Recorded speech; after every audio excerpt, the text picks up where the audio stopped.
ধরেন ধরেন মাথা পর্যন্ত গেলে কোনো ক্ষতি হবে না। মাথা পর্যন্ত সমস্যা নেই, হুন্ডেজ আছে।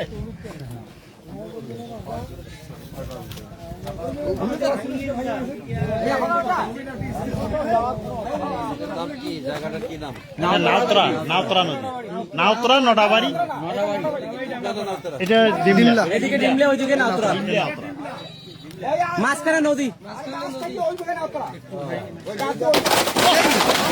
বাবা